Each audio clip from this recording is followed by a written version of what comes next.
All right, let's give you some baseline thoughts after an 80-76 UNC loss to Clemson. Now, in a vacuum, coming out flat before and after your rivalry game versus Duke is one of the most predictable things in the world. In fact, the players said they saw it coming. I just thought that this UNC team was better than that. And the reality is they aren't.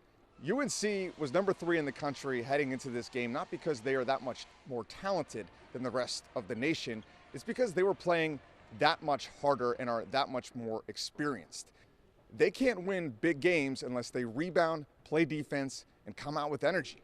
And they were 0 for 3 on that front here versus Clemson tonight. Just too casual. Practice, we didn't come out how we wanted to. I mean, our practices, we going full on, all out, and they just haven't been that good these last 2 days. And shoot around today, we had a bad shoot around, and even in warm-ups today, we didn't get out there on time. Our approach this whole coming up to this game just wasn't where it needed to be, and we got what we deserved. Mondo talked about coming out late to warm-ups. Where did that come from? Was that just like naturally occurred, or was it like just hanging out, or what happened?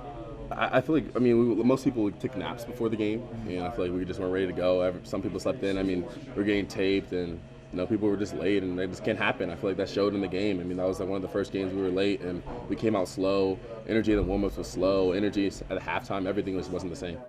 Clemson needed this game. This was a team that was top 25 after their non-conference schedule, but they have struggled in the ACC. They nearly won at Cameron versus Duke. Maybe should have won that game depending on how you look at the final foul call. And they had to have this one here tonight. They get a quad one win, and they really boost up their tournament resume. But that's no excuse for UNC, who has Final Four national title expectations. And you saw that ceiling with how they performed at Duke. One comment that stood out to me last week was from John Shire, who said that this UNC team expects to win. And that was one of the encouraging things I did see from them despite the slow start in this game.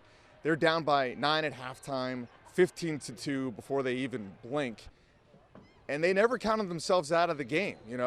Harrison Ingram, Armando Bacot said they weren't panicking at halftime, and they were ready to come out and make a comeback, similar to what they did at Florida State, where they won that game, similar to what they did against Georgia Tech when they didn't. And that was a scenario tonight where I think they just ran out of gas. Seth Trimble was out for this game. They really could have used his energy off the bench.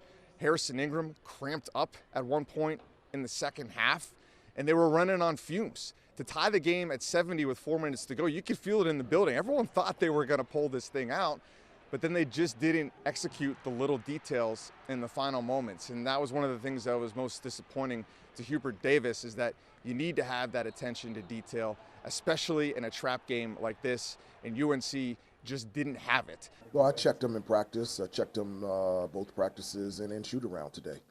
The importance of attention to detail.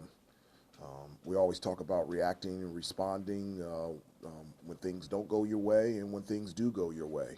But at the end of the day, you'd rather lose to Georgia Tech, to Clemson in February than get upset in the middle of March. Maybe this could just be a reality check that this team isn't that much better than their competition. Yes, they do have what it takes to win it all, but they have to deliver every single night if they're going to get there.